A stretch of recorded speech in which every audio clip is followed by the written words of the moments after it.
Hello,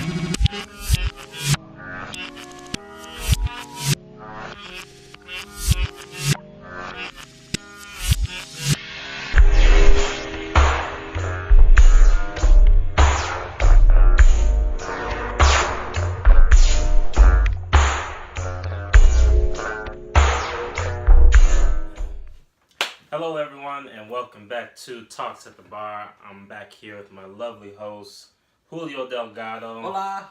How's everyone doing? I know, like, in Chicago right now, it's, like, frigid. It's, like, super cold. Yeah, according to what Siri has to say. What does Siri have to say? I should ask her, but I don't know how. I don't have that set up. But the point is, It's cold. It's cold out there. That's Yeah. what you need to know. So, like, today, December 26th, I think the high was, like, 10 degrees. we're at 5 degrees. Oh, I'm sorry. It's at 5 degrees now. And it's freaking cold, but, you know, that's just Chicago wintertime. Is that the low for tonight? The highest. Oh, that's New York. Why am I in New York? I'm not in New York. But shout out to people in New York. Hopefully you get to watch the show and you love it. It's gonna get warmer by 9 p.m. Like 2 degrees. That's it. Okay. That's malarkey. That's BS. But whatever. It's wintertime in Chicago. That's just how it is. So today for the show, we're going to make up a drink. I think we should just do that. Just make up drinks. Don't go by the book. Maybe occasionally we'll go by the book. I forgot ginger ale. It's over there. Oh, don't worry about it. We'll grab it later. Maybe we'll do that like an extra. We'll show you how to make another drink with some ginger ale. But tonight, what we have is we're going to stick with the crowns. That's what our series is going to be, crown drinks, until we run out of this bottle. And then we have some cream de cocoa right here. And then we have some rum chata. And I know you're wondering why do I have 2 bottles of these. Is because we're probably going to finish this one because there's only a little bit. And Julio got us a little extra more so we can enjoy our drink, actually. Right? So I was trying to look for a recipe. I was with my wife. We were at home chilling. We were making a cocktail at home. Okay. And I looked up into my little liquor cabinet that I have, and I see the crown, I see cream de cocoa, and I saw the rum chata. I'm like, I should make my own little cocktail with these 3 things. With these 3 ingredients right here. So that's what I'm gonna do. I'm just gonna jush it. That's just our thing now. This gonna be our theme kind of thing. We jush things. We just make it as we go. So Is it zhuzhing or jushing? I think my wife was getting on me because she said, "Are you saying jush or jush?" And I was like, right. I'm trying to say jush. Is that how you say it right? Is that how you do it? We're gonna zhuzh it. Yeah, Zhush it? yeah. Is that how you say it? Jush Yeah. it or jush it? Jush it. Yeah. Jush it. Okay. The second one. We're gonna jush it. The first one sounds more like joshing. Okay, we don't want that. We don't want confusion, so we're gonna jush it. I think that'll be our thing. We should trademark that. Okay. Patent that. So that'll be our thing. So what we're gonna do is we're just gonna make it on the fly. So what we'll do is we have our drinks with some ice. Yes. What we're gonna do is we're gonna do a 2 count. Okay, 1, 2. If you want more, you can always do more. Like I said, you can jush it. 1, 2. I do a 2 count. You want a little more? Yeah. Okay, so for Julio, you want to do a 4 count. 1, 2, 3, 4. What's usually in a shot? How many 2, seconds 3, 4. are in a shot? I think it depends on your pour. If you're light with it, it might be 3 to 4. If you're heavy, heavy-handed, it might be longer. So shorter. If I'm heavier in the pour, it's shorter time. Yeah, if you're quick with it, it's a lot shorter. If you're slow with it, it's takes you a lot longer. So okay. If I'm like slowing it poorly, it'll take me long. But if you're like quick with it, it doesn't take that long at all. Okay. Then we'll do the cream de cocoa. I don't know if I'm saying it right, but whatever. We'll do a 4 count since we like to juice things. 1, 2, 3, 4. 1, 2, 3, 4. And what's cream de coco? It's a liqueur. It's like a chocolate flavor liqueur. Okay. That's basically what it is. So is that like a limoncello or limoncello, but like that one's clearly made out of lemons, right? Yeah. And this is made out of. Is it? Oh, so cacao. So would it be chocolate then? Yeah, right? chocolate. Yeah, chocolate beans or chocolate. Chocolate. And then top it off with ranchada. Since there's not a lot, I'm just gonna top it off. There we go. And we're making Julio, so we'll pour a lot. I this kind of almost reminds me of like a Kahlua or like a Bailey's. Or White Russian, yeah. I don't know any White Russians, but have you had a White Russian? No. I'll make you a White Russian one day. If you like coffee, you like a White Russian. Do you drink coffee or? Yeah. Okay. Yeah, we drink Bustelo, Café Bustelo. That's like a Hispanic Rican thing. And then shake it up a little bit. If it's your drink, you can stick your finger in like Julio's. Well, because it's your drink, you do what you want with it. Mm-hmm. So we currently don't have a name for this drink, but we'll cheers to it. Cheers, sir, Salud. To life.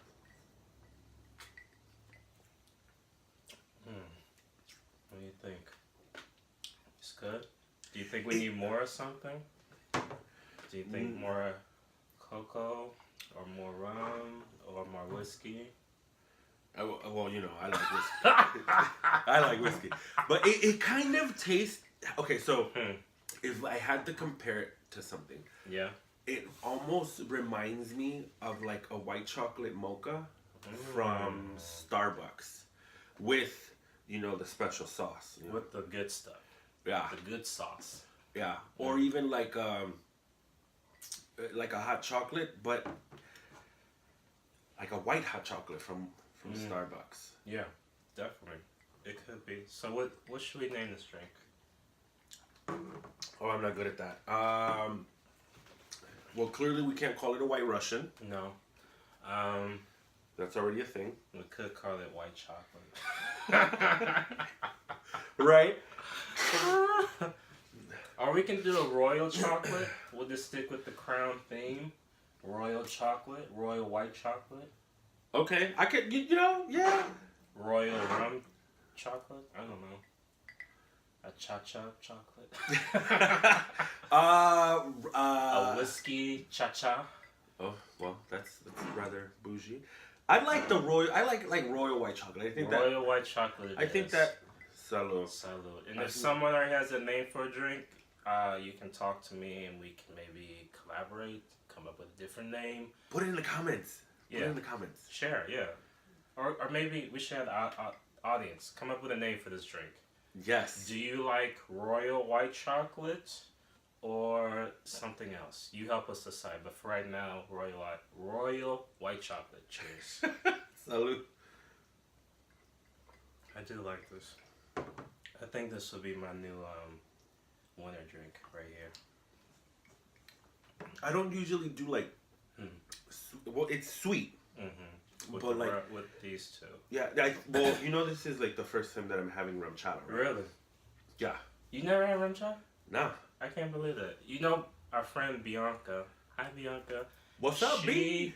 She had this one time at her house. I think she was having some kind of party or something. Yeah. And she was like, "Have you ever had rum chata?" I'm like, "What is rum chata? What is that?" Yeah. She was like, "Well, you're gonna have some, Mike." So I had some. So shouts out to Bianca for introducing me to this level. And technically, Abe should have been here, but next time. Yeah. Next time, Abe. Yeah. Get some free drinks on your boy. Why not? You're gonna have. Look, if you ever want to be on the show, or if you want to hang out with us, we're more than, happy to have you. Absolutely. You get a free drink. I mean, I don't think you can beat that. I think if you're in Chicago, you would love a free cocktail. And I'll probably cook for you. I just asked Mike as soon as he walked in. I was like, "Hey, did you eat? Are you hungry?" And I said, "'Cause I have wings." And he was like, no, I ate. I was like, oh, okay, well. But I appreciate it. Because he did say he would feed me the next time. He's a man of his word. But maybe I'll take some on the go. Maybe I will have some after this drink. Yeah. You do need food to soak up the liquor and stuff. That's always a good thing. So maybe some wings later for me. But anyways, let's get into our life lesson today. Yes. So today's life lesson, I've kind of been looking at this thing. It's called, lesson number 2 in life is there's no such thing as overnight success. Now, granted, there are some people who in YouTube land or meme or whatever, they come up with something that everyone downloads and you're a success, but that's like a 1-minute success. Okay. I'm talking about success that lasts like a long period of time, like someone like Oprah, someone like Tyler Perry, Morgan Freeman, or Barack Obama, that kind of thing. Overnight success is not really a thing. It's called hard work, staying consistent over a long period of time to where you finally get to that success, that dream job you always wanted. You know, Oprah didn't start off on a great talk show. She did news reporting, and she took a while till she got a show. And now she got fired too, right? Yeah, she got fired, and you know she didn't stop there. She kept going, and that's what being successful or getting to success is. It's about staying persistent through all the trials and errors and things like this. Like the show talks about, it started off, you know, with some friends of mine. I still love the idea. I still want to do this. And I'm here with my friend Julio, who's helping. Can we talk about that? Like, okay, so yeah, Mike had made mention, I think the last time that I saw you, I think it might have been at Bianca's house. It maybe was. And we were randomly just kind of talking about things that we wanted to do, and then, you know, I'm at home and I'm on my computer, and I saw you posted something about a podcast, and there's something that you wanted to do, and so I remembered that, you know. So now this is like the second time in time. So if we think about like time as being linear, so this is like the second marker along this trail of time that, you know, that Mike talks about this. So then our friend Bianca and Abe, Abe proposes to Bianca, and it was this big thing. Lovely and thing. Okay, no, yeah, it was so good. It was the weekend of Halloween, and I was doing makeup, and I get a phone call, and then Bianca FaceTimes me, and she was like, "What are you doing?" I was like, I'm doing makeup right now." She's like, "Whoa, it happened, look." And she shows me her ring. Salute to that. You know what I mean? Beautiful. Mike? Yes. And so she comes back, and then, you know, she's been doing, or they've been doing, like, dinners with friends, like, you know, celebration, engagement dinners. So for her birthday, right? Yeah. It was like birthday / engagement dinner with all of us, and we're at La Vaca, which it was a Tuesday. Yeah. And it's Taco Tuesdays yes. in Chicago, and I wasn't sure if Nakia or you were gonna show up. I was coming. Well, you know, and so I was already there anyway. So we get there, we sat down, we're talking, and something in my heart was just like, "Hey, Mike, like, what's going on with your podcast? Like, what are you doing there?" Now, remember, in this linear, if we take time and make it linear, now this would be like the third notch where we're talking about this, right? And Mike was like, "Well, I'll let you." Well, let me give a shout out to my boy Hex Hectic, some other friends of mine who always ask me about the show, like what am I doing and things of that nature. And to be honest, I was a little timid and scared because I was too worried about paying bills and working that I didn't make time. I think that's very real. Yeah, I just didn't make time for what I really wanted, and I want to express, encouragement or thanks to Kyle, my friend Dean Davis from Dean Davis Show, my boy Hex Hector, Midnight Out Crew. Hi guys. Leslie, everybody, but they always ask me about the show because I think they liked it, and I really liked it because it was something I was passionate about, but I was so focused and timid about paying my bills and you know, I was so focused on money, but then I had like a realization. I was like, you know what, I just have to do it. And shout out to everyone who's wanted to help me get this out, get this going. On Hex Hack that I did, I would make drinks on the show on a couple episodes. So Yeah. shout out to Hex and Midnight Owl crew. And then, you know, I let time go by. I was working the extra job, just getting extra money to pay my bills and stuff like that. I mean, I really work because one day I want to be able to take my wife Nakia and travel the world, just Absolutely. do things, Absolutely. take her to places she wants. That's my goal in life. I think that's very admirable, and that's a very great goal to aspire. Yeah, you have to have that. Like, what I'm realizing, don't be so focused on making the money. Be so focused on reaching a goal. So my goal is to take my wife traveling and get the dream house that she wants. Yeah. But anyway, so I put that off for a while, and then come to Taco Tuesday thing. You asked me about it, and I was like, well, yeah, why not? You're not that far from me. I can get to you. I can drive to you. Well, it was funny because I asked him, I was like, hey, so what's going... So, Mike, I saw you posted this thing about your podcast. Like, what are you doing? Did you start? Like, what's happening there? He was like, no, I haven't started, but, you know, I was thinking about doing something soon. So, for me, at this point, I've done... 2017 has been about re-engineering, and so it's really about, like, for me, it's been about breaking yourself down, to build yourself up in this newer, better version of yourself, right? In order to start the new year, new journey. And I don't want to say new year, new me, because that's very cliche and very Instagram redundant. But, right, but because I've been working with Half Stack Magazine and becoming a beauty blogger and dealing with technology, I am not tech savvy in no way, shape. Anybody that knows me knows that I will create content for you. I will sit here, stand in front of a camera. I will do the song and dance. I will work behind the scenes. I whatever you want. But I do not, or at least currently, have not been that person that gets in front of the computer and that can copy and paste. And you'll get there. Right. And so for me, I can tell that in the way communication styles, Michael is more process, right? Like the way that he communicates is like things have to have a natural order. It's very process oriented, right? Right?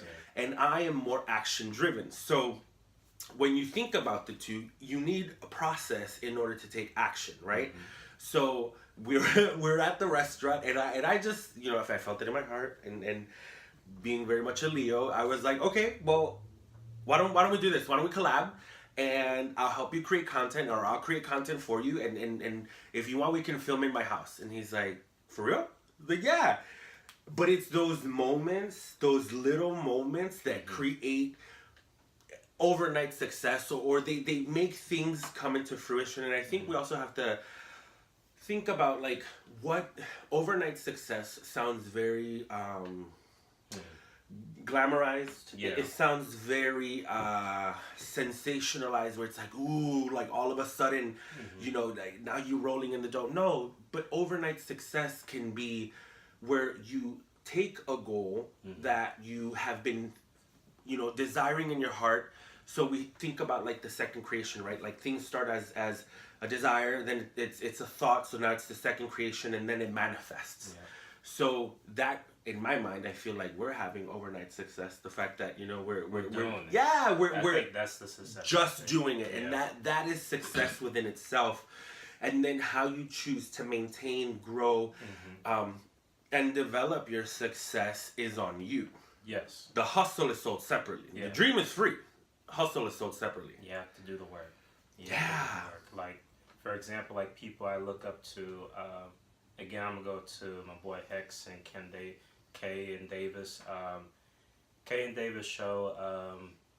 They've put in a lot of work into their radio sports talk show, and like now they're on CLTV. They're on WGN. Oh, wow. Nice. They're like actually being on the broadcast sports section where they get to talk. They get to collaborate, talk about things. But they put in a lot of work to get to where they are. So I just know in due time that things are going to get even bigger and bigger for them. You know, everything starts small. Mm-hmm. And like a lot of people, I mean, even if the people who are successful now, like they started small, but you don't see the hours that they put in. That is something, after week, to after your week, point, after yeah. week. I think people get so caught up in the end result because it's beautiful, because it's this, again, very glamorous thing. But even in business, nobody ever talks about the effort. Yeah. Nobody ever talks about like where you started, what you went through wholeheartedly, and where you're at. It's always like we started here, started from the bottom, now we're here, and it's like, ooh, anybody can do it. Yes, anybody can, but the conversation I think that we're having here is, what does the struggle look like? Yeah. What does the effort look like?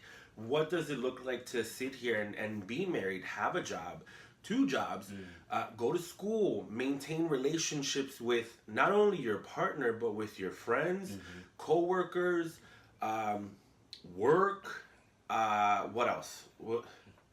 I mean, your work network, or this network of people that you're collaborating to build something. So I mean, you know, right now we're in the process. We're doing the work right now. You know, and then for steps later, it's gonna be talking to a liquor brand rep, or going out to different I don't know. Venues, going to venues, hosting events or socials or meet and greets at different venues to just sit here and be like, hey, let's talk about drinks, libations, spirits. Yeah, or it could be a fundraiser. The thing is, you gotta go out and talk to people a lot, and I think that's the wonderful thing about Julio. Julio can go out and talk to people. Like I'm more driven about like, well, what does this person do? That da da da da da da da. But Julio's like, I'm just gonna know you. I'm just gonna talk to you, which is great because you just need to get yourself out there. And for a while I wasn't doing that, but when you came and connected it to me, it's like, you know what? Yes, let's just go ahead and do the work. And if anything, it's always just good just doing something with your friends, hanging out. Because I think that's real work. Like when you're doing something fun and you enjoy. I enjoy doing this, hanging out with you. Yeah. Film. We can do 100 episodes. Like say we only get like 1,000 fans. I'll be happy with 1,000 fans. Who like this. Yeah. Because then that's a good ground to work from. Right. We can go from 1,000 to 1,500 and so on and so forth. But it's just. You have to work and work and work and work and work. Think about it. I think about. I don't know if we had this conversation. I can't remember if we had this conversation last time. But my boss, my supervisor, he's my field sales director. He said something to me, and he's very process driven. So he's a lot like Mike. I should meet him. Yeah, the next time he comes, we should have him here. He doesn't drink. He doesn't have to drink. We can give him a virgin drink, like no alcohol. A kitty cocktail. He likes that Coke. Okay, we'll give him a Coke. So, shout out to Francisco. What up? Hi, Franco. Nobody else calls him Franco, but I call him Franco. I asked him, I was like, hey, can I call you Franco? And he's like, well, you're already calling me Franco. So, you anyway. Got that. Anyway. So, what he said to me was really profound. Because there's, first idea is that, anything that you do repeatedly, if you do something over and over and over again, and you expect the same result, they call it insanity, right? Yeah. Right. But that would be like in a situation if you had a problem. What he said to me was like, Julio, think about this. Anything that you do consistently over a period of time is guaranteed to give you results. Yes. Without a doubt, you are guaranteed results. And I never thought about it from that place of like, well, what do you mean? Like, what do you mean it gives you results? Yeah. Because we're approaching it from this space of like anything that you do repeatedly, and you keep getting everything else but the result that you want, it's called insanity. But his version is, if you do it and you do it consistently, you're guaranteed to get results. Either it happens, either you get what you want or you get something else. but it's a result nonetheless. Yes, that's what you want. You want a result out. Right.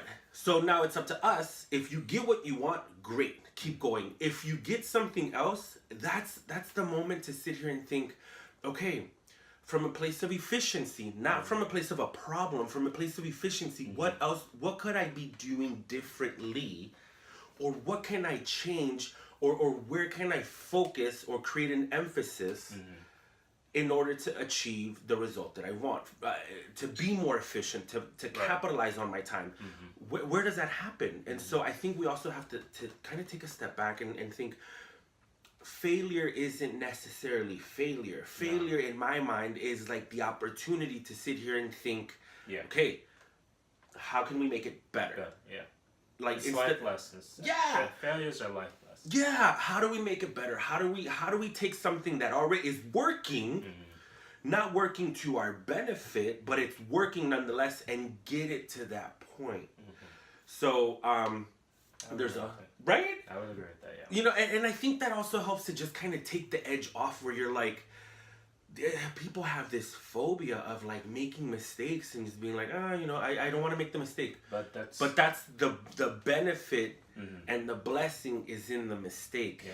Well, I mean, but a lot of things come out of mistakes. Like, you learn what not to do. So like when someone comes behind you, you know, you can just be like, hold on, don't do that. Yeah, my next life partner probably came from a mistake, you know. Well, I was just kidding. I was just kidding. Like my wife and I, like, she found guys that were just not on their shit. Yeah. Then she met me, and I'm on my shit. So there we go. Come on, Fred. Come on, Fred. I mean, I just think, you know, when you go through mistakes, you find, okay, well, that's not it. This is it. This works. This doesn't work. I mean, life is about just learning from your mistakes. Now, it's different if you don't learn from your mistakes. Then it is a mistake. Yeah, then it is, and you just want to do that same result over and over again. But when you take time to look over your mistakes and kind of take a step back, like you said earlier, and look at what worked, what didn't work, and that's the key. What you contributed to the situation, like. Self-accountability, like you have to be self-aware. You have to. You have to be real. That's one big thing. You can't lie to yourself. Don't keep lying to yourself. Yeah. Be honest. You have to be real. If you can't be real with yourself, then what's the point? Well, if you can't be honest and real with yourself, how do you expect other people to be real and honest with you? You can't. First and foremost. Second of all, I being self-aware is not a bad thing. It's actually a really good thing. Like it just shows that your lifespan is growing, that you're at this place where you're like, okay, you got to own your truth. Have all of us 100% been the best version of ourselves? No, absolutely not. I could write the book. And you know, you have to. Maybe you will. Accurate. See, look at Mike. And so to bring it back to in my industry, in beauty, there is a saying in beauty school that it takes 20 years for an overnight success. But if you think about it, 20 years is a short lifespan, right? But if you're doing what you love from the moment that you discover, that's when the clock starts ticking. You know, I've been doing makeup 17 years, but I've been painting, drawing, and sketching since I was 6. So I'm due for my overnight success. But at the same time, when you factor me getting into makeup and really discovering that passion and really bringing in the fine arts piece into real life and marrying the two, you have a makeup artist where now your canvas is walking and talking as opposed to just kind of sitting there or standing there. 17 years. So I've been consistent. I started with my friends doing drag. Then we started doing prom, etc., etc. And then after 6 years of doing that, I got to work for Mac. 7 years later, I'm working for Urban. And so now at this point, after gathering so much life experience and examples and things of like, what am I going to do? What am I not? I'm not going to do that. Okay, quite a few of those moments, you get to this point where now you're focused and you keep fine-tuning your skills, you keep investing, and now the investments become a little bit greater, more life responsibility falls on you. So the question becomes, do I continue doing what I love because I know in my heart that it's going to pay off, or do I deviate, or do I do something else to just play it safe? And that's where a lot of adults kind of find themselves, where it's like, follow my passion or follow what's safe and comfortable. Yeah. At the end of the day, if we can't be mad at those people that are on YouTube doing the things that they want to do, living the life that they want, their best life, because you chose not to take the risk. So that's what life is about. It's about taking those risks. Yeah. I mean, I think you can play it safe, you know, but I think at the same time you can still build on your passions and things and stuff like just that. know, if you take the safer route, it's going to take you a lot longer. Yeah. So you can't be mad at the process, and you can't be mad or frustrated, be like, why is it not happening? You're not in it 100%. If you're giving it half the effort, guess what? Now the journey is twice as long. Twice as hard, yeah. And twice as hard. I mean, but like you've developed different skills over that time. You have a rep. You have like all these tools that you can use that at any moment you'd be like, okay, well, I know what to do, because you've been there and done that. That's what the process is. The process is you learning all these different skills and different mistakes that you learn from to kind of add on, or to do something different. The process enriches your life and your skill set. Yes. I think that's a very romantic way of saying it. Most people be like, you're fucking crazy, because it sucks. It does. It does suck, but I would think, try to associate good things. So like, what I think about Talks to the Bar, I try to associate with just hanging out with good friends, which motivates me. You have to find things that motivate you of why you want to do things. And the reason I did Talks at the Bar was because I wanted to kind of hook up my friends or people that I met and kind of talk to them, get to know them a little bit better. And another thing too is, most of the time is I'm going out having drinks with people anyway, so I was like, well, why not just make a show out of it? Yeah. And I just connect with my friends, family, we just catch up, have a drink, and no matter sexuality or thought process or religion, whatever the case may be, we can still sit down and talk about life, talk about things. Absolutely. And that's what I really want, is the connection. As human beings, we want to connect with people, we want to do things, and that's really what Talk to the Bar is all about. It's about connecting with different people, learning their different life lessons that they have learned, and sharing that with others, because there are people who have already done what we're trying to do. And the thing is that you can just take what they learned, what they did wrong, and just do what's right. Because doing the right thing pays off in the long run. Yes. Every time. Guys, my grandmother always told us that, and I'm so sorry to interrupt you. Okay. But my grandma even said, regardless of whatever happens, if it means taking your, telling the truth, if it costs you your life, you said you did the right thing. And anytime that you do right by others and you do the right thing, you are bound for success. You're going to be blessed. And I know that sometimes, again, here we go, the media sensationalizes people that are marginal, that are average, that are basic or below average, that are not the best people, the best examples, best role models. And it seems like they get everything that they want, right? But when you really think about it, I've had to ask myself this question.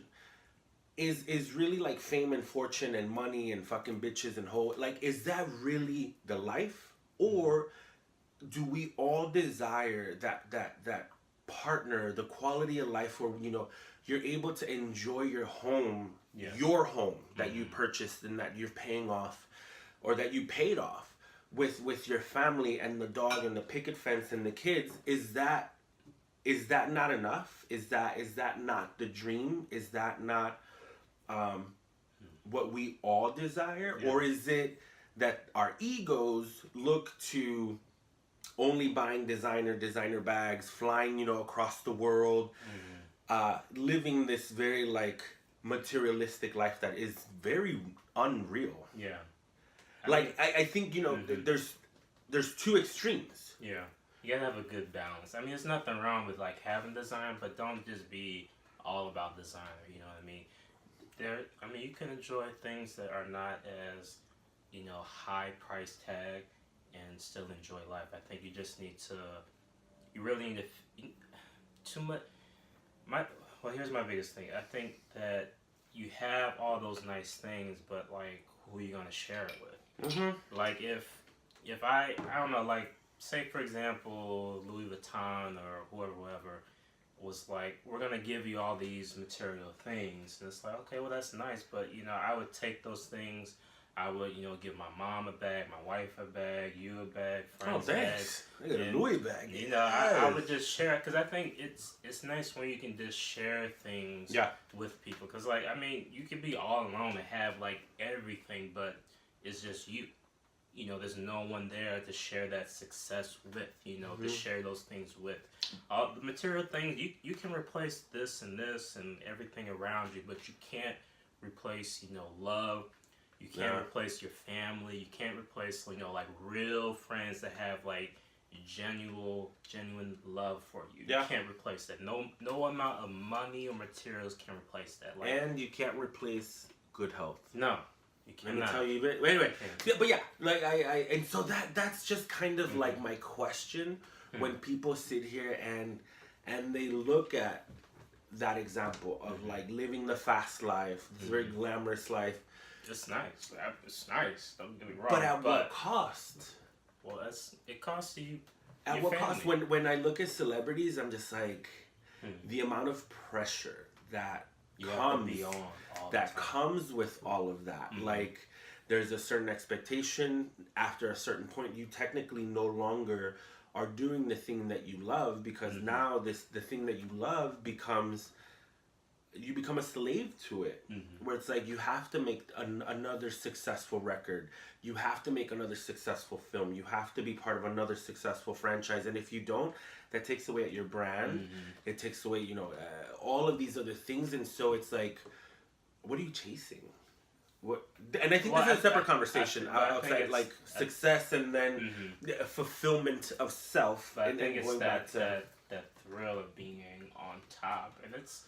To me, like, I think that's, being on top is nice, but, like, you got a target on your back that you have to carry with you, like, all the time. So that's my other question is, like, what does being successful mean and look like to you or to you guys? Like, what does it mean?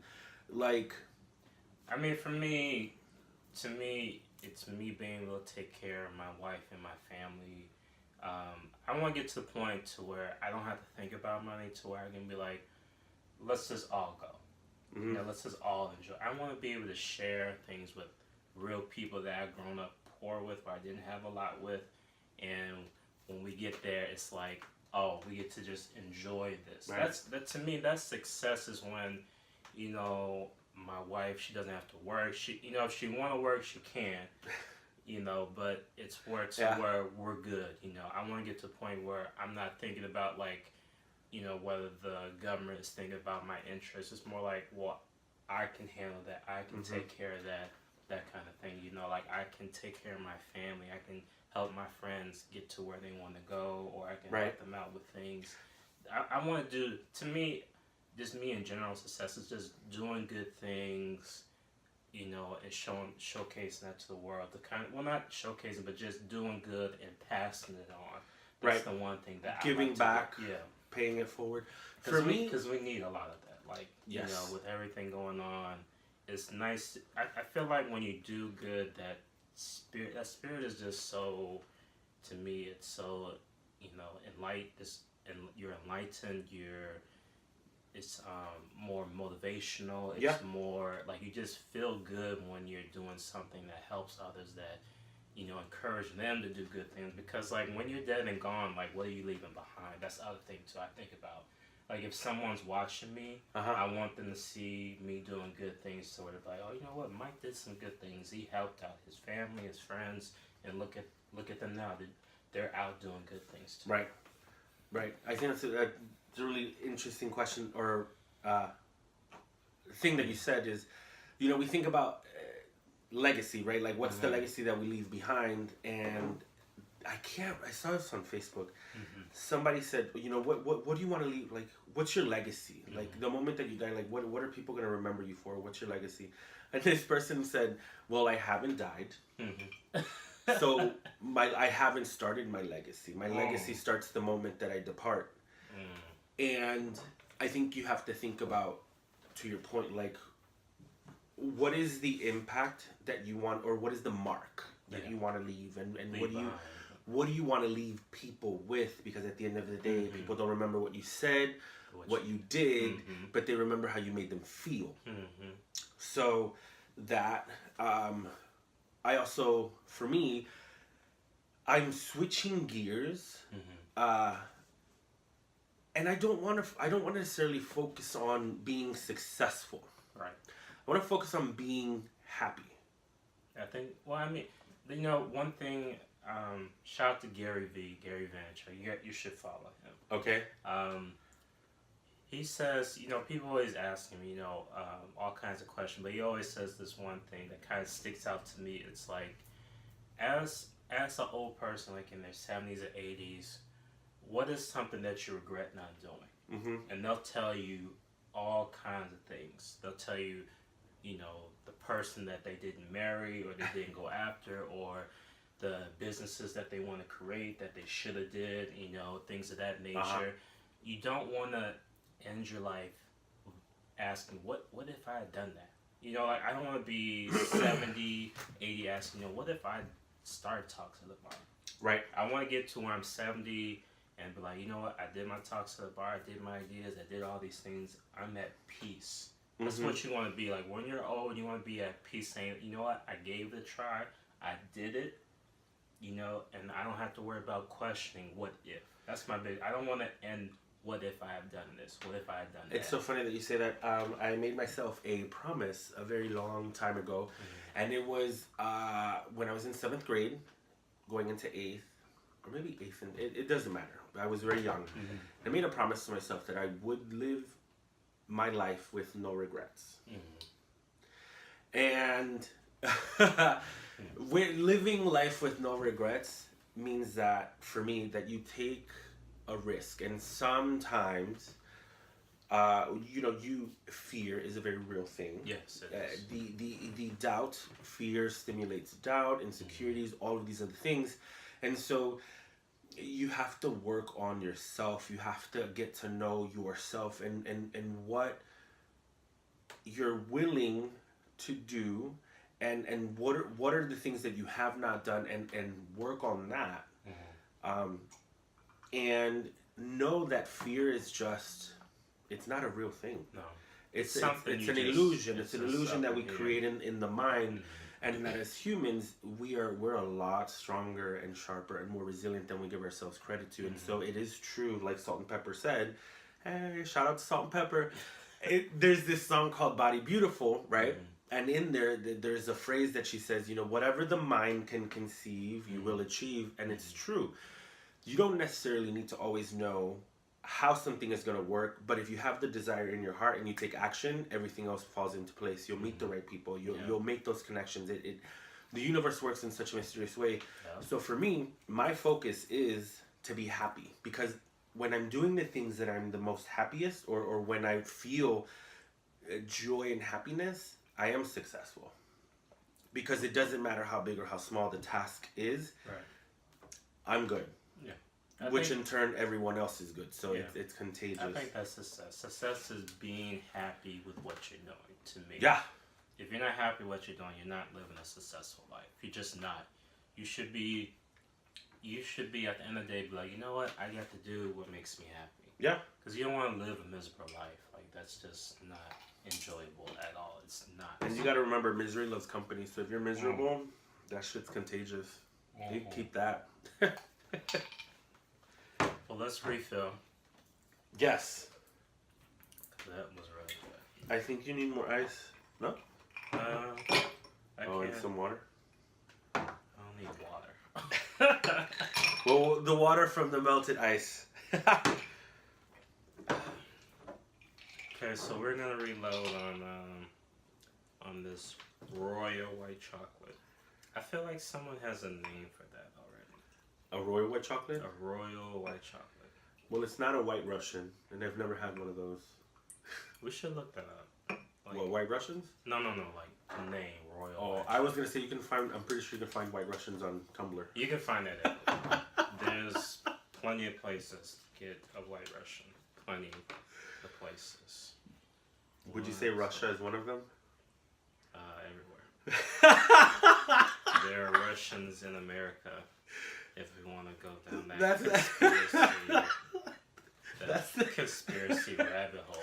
That's not what I alluded to, but okay. Wait, what were you alluding to? See, this is why I like drinking. You get to, it takes you down different ways of thinking. Different rabbit holes? Yeah. Mm-hmm. Yeah. All kinds of rabbit holes. Well, what were you alluding to? Yeah, nothing. No, just white Russians. That's it.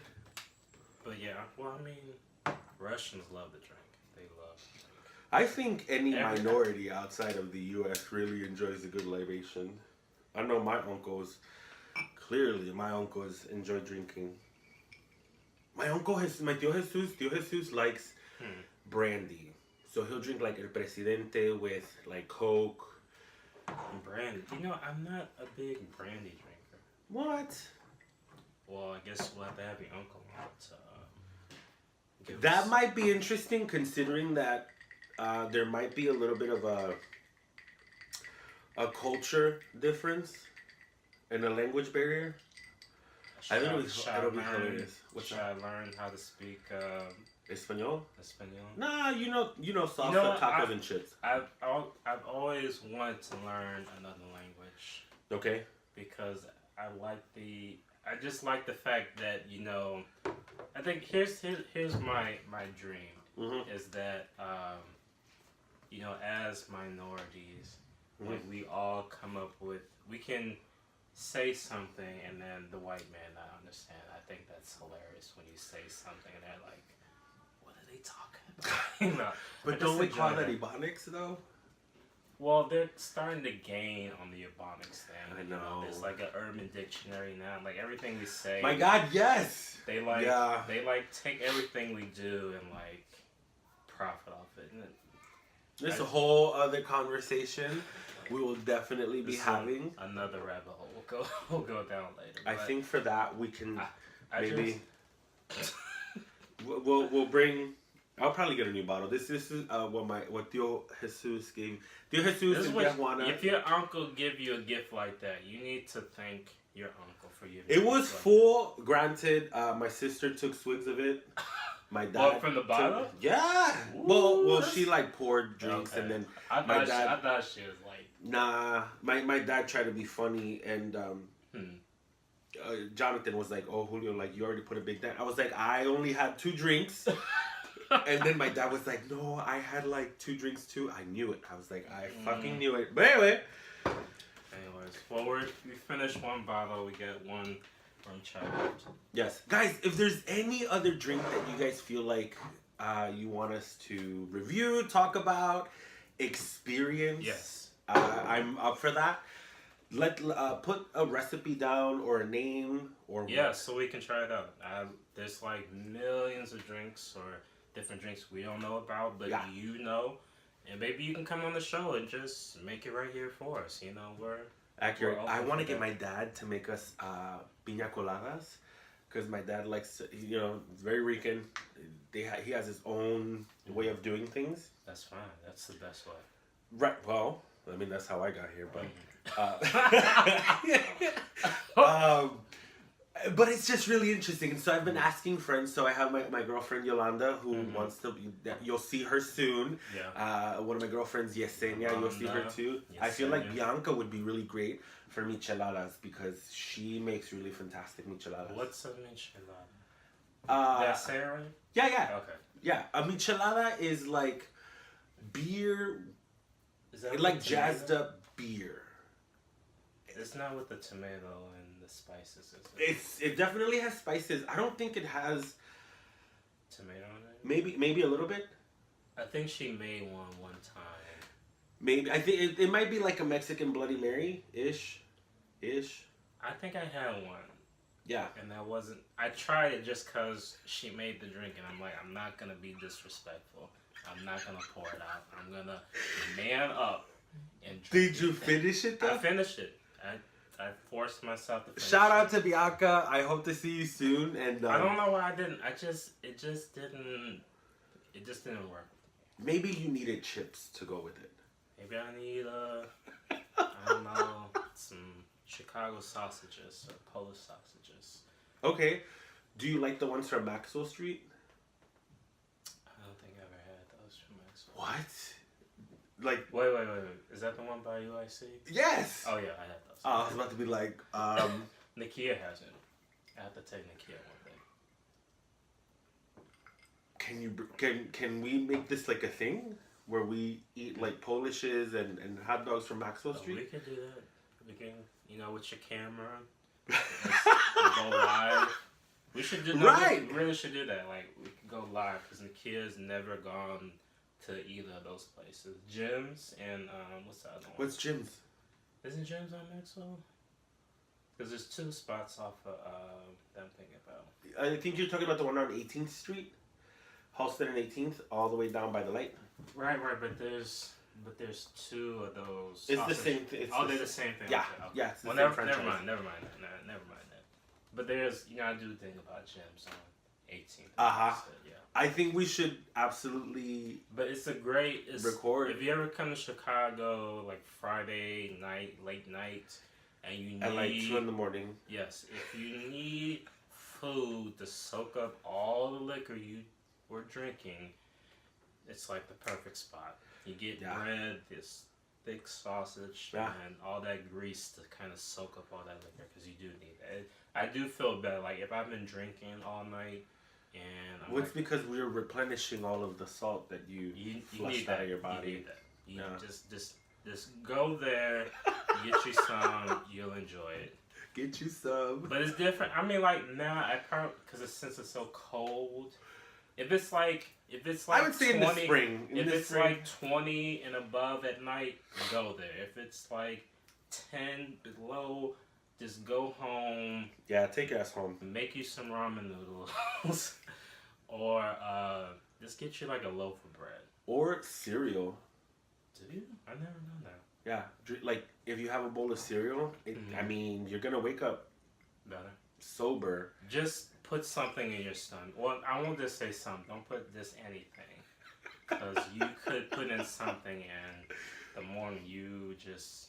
Well, milk cuts the alcohol. The enzyme in the milk cuts the alcohol, so it starts to sober you up. I don't drink milk anymore. I drink almond milk. Well, you can have cereal with almond milk. I do. My wife put me on. Shout out to Nikia, woo, for putting Michael on. Did you ever? There's like a documentary about the whole dairy industry. I have not seen it. I'm also supposed to see the one on documentary on meat. Yeah. And how they process meat. You would not eat meat for a while after watching it. I heard. Let you know. But I am a meatitarian at heart, though. I mean, there's this product I think you should try. It's called Impossible Meat. It's not made out of meat. It's made out of vegetarian stuff, but it looks like meat. Okay. But it's just as good as meat. Okay. You should go to this place called Unami. They make these delicious burgers, but it's not. They have the Unami burger where the patty is not made out of meat, but it looks like meat. Okay. It tastes like meat, but it's not meat at all. Okay. But it's called Impossible Meat. You can get it at probably Whole Foods or. Is it gonna kill me though? Is it natural? No, it's all natural, like good stuff. Like they've come up with ways to make veggie stuff look like meat stuff. Oh, I'm not worried about it looking like meat. But people have this, they have this stigma. Like we've all grown up eating meat, like chicken, pork, all kinds of the shit's just good. It's just the whole cow is fucking delicious. Yeah. But I never had cow tongue, but you probably did, and you just didn't tell you. I Well, I just don't want to know that. Because I think they had it at the Taco Tuesday place. Where they had... It tastes like steak. I can't imagine eating it. They cube it up. They cube it up and they fry it like steak. Here's the thing, like, as a meat eater, and someone says, never had a tongue, it's like, no, I just want the other... Because I'm so used to, like, all the other things. You know, America... Well, white America. I was about to say, like, which America or America? No, because America, here's the thing about America. There's so many, I don't know, like, really Americans are Europeans, but just, I don't know, make up their own traditions or... That's accurate. You know, they just kind of do their own thing, but you're really a part of the other world. You just came someplace else and just kind of did your own thing. It's basically what America is. Accurate. Yeah, but I don't know, I can't imagine eating, I'm so used to eating ribs, you know, the breast, you know, that kind of thing, normal stuff, or the so-called normal stuff that you eat. You're going to say soul food is what the... No. Yes. With soul food, it's like, look, whatever's there, fucking eating that shit. I don't care what it is. That's what I love about blacks and Latinos. Like, we'll take some shit and make it delicious. Accurate. Like, this is what we do. White folks. So, because we're in the middle of the holidays, my question is, what are chitlins? And I'm asking only because I thought it was supposed to be It's disgusting. Somebody told me I will not support chitlins. So this one of his coworker who works for Macy's. I will not say no names. I will not disclose any of the names. Okay, well, can I meet them off camera and ask them why they like chitlins? Sure. But she said that it's the intestine, and we would call it tripe, right? But then somebody else told me that chitlins was the poop bag. I don't know. That's what I think. And then they were like, if you like menudo, you're eating chitlins. And I'm like, nah, because menudo is the whole, like, the stomach. Yeah. I have no comment because I don't eat chitlins. I think my mom, she cooked chitlins one time because I think we had a family over or something. Okay. And I smelled it. I'm like, what is that horrible smell? It's disgusting. She's like, you know what? I don't like chitlins. I don't understand why people eat chitlins. I don't get it. Because we were poor, and that was what was left. Okay, well, that's fine, but just because we were poor don't mean we gotta eat that. You know, I just don't do that. That's not me. I've never had it, so maybe we'll have a chitlins expert come here and explain the whole thing. I can't give you no info on that. I'm sorry. I'd rather ask than assume. Now my girlfriend Tanaya. That's a good. I was listening to Oprah's podcast. Okay. If you haven't, you should. She has people that just take it to a different thought process. Is that on iTunes? It's on iTunes, on the podcast. Just download Oprah's, I think it's Life Circles or something like that. Okay. But just download it. I'm going to ask you to show me how to do that. I will show you how to do that. But there was this guy she had on there. He kind of gave like these 4 life lessons. Okay. Excuse me. But one of his things was like, never assume. Right. Never assume anything. Your words, another thing that stuck out to one of his 4 lessons was, your words have to be impeccable. It kind of sounds like the 4 agreements where it's like never take anything personal. Yes. Always be impeccable with your word. Yeah. You should never assume. Yes. Anything. And then there's one more life lesson. I can't remember, but I think those are 4 things you should live by. Don't assume anything and never take anything personal. I used to take things so. I was just a sensitive kid, but like. How did you overcome that? Because that's. I just. Everyone's not gonna think like me. Right. And they have their own different way of thinking, of processing the world than I do. So I just kind of tune them out. You know, whenever someone says something, they're joking with me, but I might not like the joke. I'm just like, I just look at them like they're stupid. And go about my day. But because I feel like when you take things personally, you carry that with you. Yeah. And thanks to my wife, she's helped me kind of get over those things. Yeah.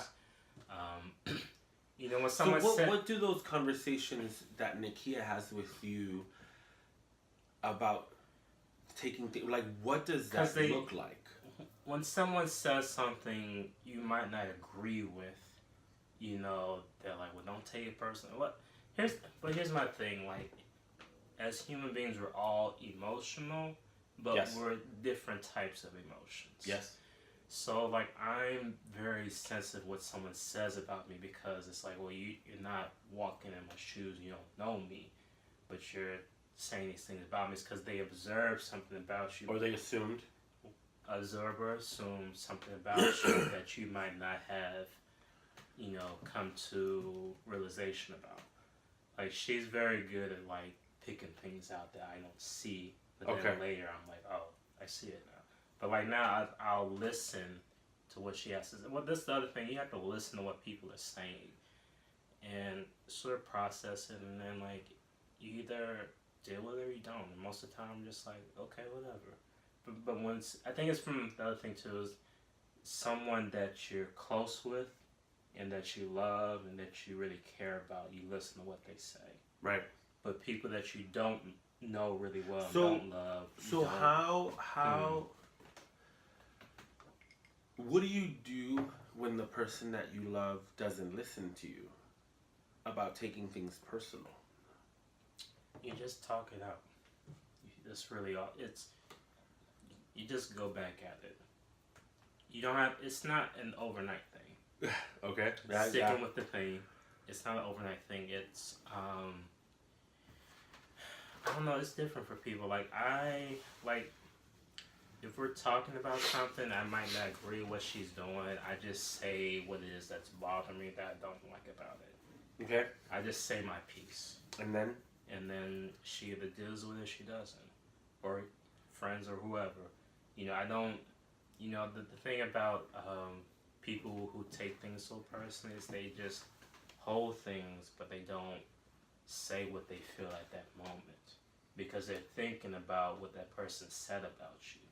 Mm-hmm. But what I've done. So then, who's at the end of the day? Would it be my fault?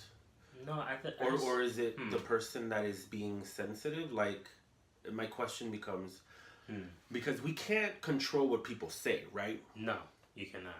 We can walk into situations. We can walk into rooms and have dialogue, and then people say what they want to say or what they need to say. I can't control that, right?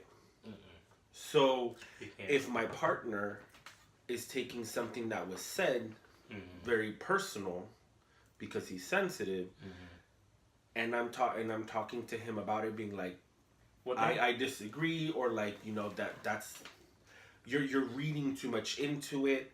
So then how do I, as a partner, support my partner by sitting here being like, what? You're taking this way too personal. Like, it's not. You can't. Like, how does you just can't, because people are at different levels. Like, I'm at the point where I don't go. Sometimes I do, but I've learned to not go so deep into things. It's just like, okay, well, they just said it. I mean, the other thing too is you have to want to exchange, ideas and conversations. You have to want to talk about those things.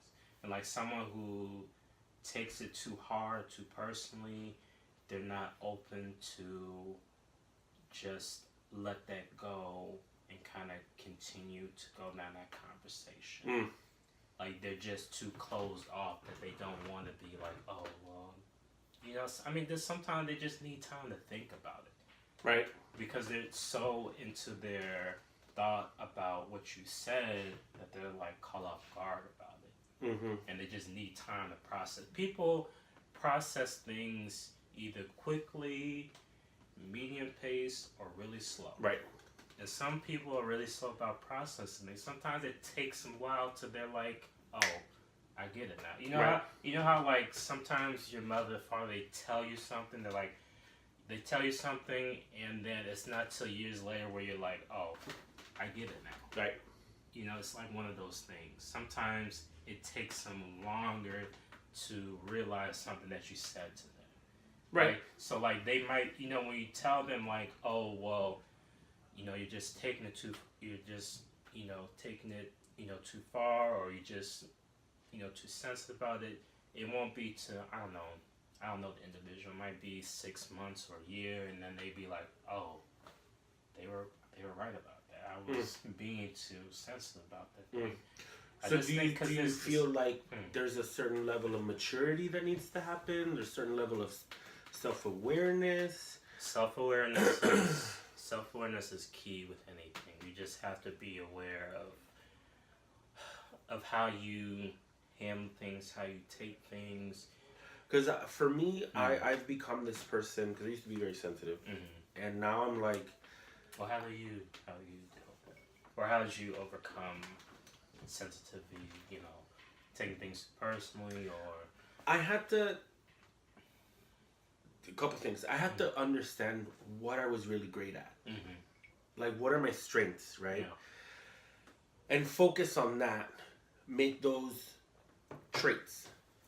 And in regards to my opportunities, it's like really look at them and figure out how can I develop them so they can become a strength of mine.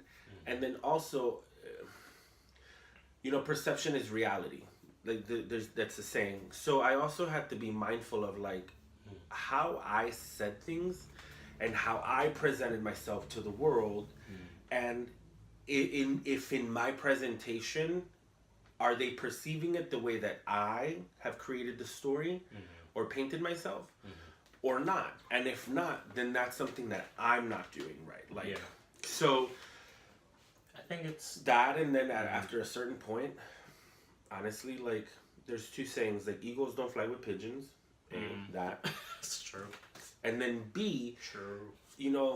A lion is not concerned with the opinion of sheep.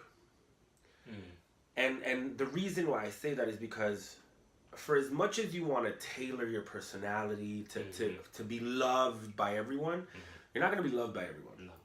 It's just like if you buy a box of peaches, and I think I said this last time, and you bring it into a classroom, there's going to be one person that doesn't like peaches. Yeah, that's fine. And you can't be concerned about that one person. So for me, I live my best life, and I genuinely don't consume myself with, what people are thinking. Because if I did, oh my God, I wouldn't be here. Well, I think the other thing too is you have to be able to willing to grow. Yeah. Like... I think that's also key. The willingness to want to grow. And sometimes, the feedback or what someone says may hurt you because it's either too true and they recognize it and you don't want to see it and you're mad that you got called out on it. Yeah. Or that's what it really is. There we go. Because, they call you on something, you're like, what? It's not it. You like in denial about it. And because at first you didn't see it. You're just like, you put up this wall, like, they don't know what you're talking about. It's just like, you don't know me, but they've been around you. Because other people, here's the thing, it's like, you can't always observe everything about yourself. No. But people who are really close to you, they'll observe things, just like you observe others and what they do, and you know what ticks them off, what doesn't tick them off. It's the same thing when someone's saying something about a truth about you. Right. You don't see it, but then, when you process, like, oh, and you're thinking about that, you have to have time to meditate and reflect on things. Right. Because I think that's very key in life. You can meditate and reflect or think about things to where you're more aware of those things. Right. You know what I mean? So I think it's just important to, don't take it with a grain of salt. Just listen. Like, that's my key. Yeah. Is just listen. You go, okay. You listen and then just keep it moving. Life doesn't stop. Life keeps moving. Baby. Life keeps moving with or without you. It does not give two F's about you. That's accurate. So you just have to keep it moving. Like, people get so caught up in, like, Donald Trump and Republican. It's like, when I take a step back, I'm like, like with my people, I'm like, okay, we've been through slavery, we've been through Jim Crow, all this other stuff. It's just like, but we always found a way to make it through. Like, yeah. People of color, you know, Chinese, Asian, Latinos, everybody. We've all went through some white supremacy BS bullshit where they wouldn't give us good housing, good jobs, or whatever the case. But we find a way to make it through because we've created most of the things that the white man needs and use in their life already. Yep. And the thing is, it's just like you can listen to what they're saying and what they're doing, but at the end of the day, they have no control over what you do at the end of the day. And this is how I see it. If they don't want you to be part of the movement, make your own movement. You don't need them. Create your own movement. But anyway, it's a whole other story. That's a whole other it's a whole other story. We'll go down there. But I just surround yourself with good people. I know good white folks that just love people. Like they get. Yeah, no, I think we also have to be clear. Like we. There's good. I just want to say there's good. We're not calling all no white people to the carpet. That's not it. But I think the ones that stand out are like the challenging. You know they are. But okay. I mean, but there are some lovely people out there. Yes. We love you. Cheers to you. Yes. Cheers. My boss, my former executive, Jessie Baker, fantastic. Like, just so dope. And she's white. Very country, and she'll say it. But she's loving. Yeah. And that's key. You have to have love. I don't understand the whole thing about just not loving someone because of their differences. It's just like... Because you don't love yourself. Because there's a part of you that you despise, and it's this self-loathing behavior or movement or moment that you have with yourself that just keeps manifesting and perpetuating itself. So that's what that's about. There. That's key. Don't self-loathe. Don't do it. Then can we also talk about this, Mike? What? If somebody gives you a compliment, just say thank you. Keep it moving. Yeah, just from a place of like, think about this. If somebody took time to see you in your element, okay, so we're gonna think that we're gonna be like in a zoo, and so you're having your moment and in your exhibit, maybe it's the retail or whatever, and someone stops to just sit here and say, "Wow, you're really handsome," or "You're really beautiful," or "I really love this about you." Guys, don't take it personal. Because some people do. I would say, don't talk someone out of a compliment that they've taken time out to give you. Okay? Because that shit is fucking rude. If I'm sitting here being like, "Oh wow, you look really handsome," that's not a moment for you to be like, "Oh, but today is not the day that I just, I look busted." I'm sitting there like, just take the damn compliment. All right, like I didn't ask you all of that, but now you gave me a laundry list of insecurities as to why you feel like you don't deserve this some compliment. People don't have. I think that's what I think. Some people, we don't have someone we can just let out all that stuff to. Like they keep holding stuff onto that they don't let it out. Yeah, and then when you say it, it's like, oh. But it's just like we talk about manners, right? Like being polite. Saying thank you is polite. Leave this shit at polite. Yeah. But when you sit here and you're like, "No, but let me, this shirt was dirty," and stop it. Just stop. Right. I've done this too with quite a few of my friends where they insert laundry list, and I'm just like, can you just say thank you? Can you not talk me out of my compliment? Like I feel the way that I feel, like it's not gonna change. Right. Thank you. But I just stop right there. Like, I think sometimes they don't you need to have that appreciation for yourself. Yeah. But anyway, that's, again, another story. Another story, another time for another show. But anyways, we love everybody. Cheers to Salud. To the royal white chocolate. Come on, white chocolate. If you I can't focus. Guys, if you want to be part of this show, come hang out with us and leave it in the comments. We'll link up. Or if you have recipes. Yes. If you have a recipe you want to share with someone or share with us, definitely hit up Julio, hit up me. You can hit me up at mbreal No, I'm sorry, b4dreams@facebook.com. You can hit me up at mbreal49@gmail.com. We'll leave the links and all of that in the description. I'll have links for everybody. Yeah. But basically, yeah, if you have something you want to share, you want to be on the show, if you're a bartender, we'd love to have you on here. Or a mom or a dad. That's also fun. Mom and dads. I think that's very interesting because we'll have two different ways of thinking, but we should have my dad on the show. I think he'd love to be on the show. Or your dad too, since he's not too far. Right. And that Pops come through here. Maybe our dads, maybe we can have it at a different location and have our dads do a talk. That would be funny. That would be funny. African American, Puerto Rican, coming together. Well, my girlfriend Tanaya. Shout out to you. Hi, Tanaya. My girlfriend Tanaya, like, she walked in and the first time she met my dad, you know, we walked into my room and she's like, Julio, I knew your ass was black. And I'm like, okay, I know that. She's like, because your daddy looks like my daddy. I was like, oh, okay. All right. Okay. She's like, no, for real. They could literally be like brothers. So that means that Did you see her dad? I've never seen her dad. Okay, well, I think I can only assume. We should. Which I shouldn't. You should. Well, you should meet her dad. And should bring your dad with you. And see what that is. Reaction. Okay. You know, because you know what, my dad, he, I think he was over in the Middle East. He was in some place. So your dad's a vet?